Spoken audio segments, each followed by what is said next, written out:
Everyone. আশা করি সকলেই ভালো আছেন। তো আজকে আমি দেখাবো যে আমি আমার খরগোশের খাঁচাগুলো নিজের হাতে কিভাবে বানাই এবং খুবই অল্প টাকা খরচে। এই যে একটা খাঁচা আমি তৈরি করছি, একটা খাঁচায় ৩টা খোপ তৈরি করছি।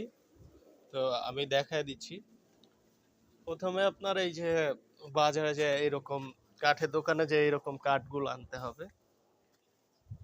এই যে কাঠগুলো, এরকম চিকন কাঠ। তো এই যে এই পুরোটা খাঁচায় আমি ৩টা খোপ দিছি, এখানে ৩টা দরজা আছে, উপর দিয়ে দরজা দিছি। ফ্যান্সি খরগোশগুলো উপরে দরজা দিলেই ভালো হয়। দেন আমি জিআই তারের নেট ব্যবহার করছি। এখানে ১৯ নাম্বার জিআই তার আছে।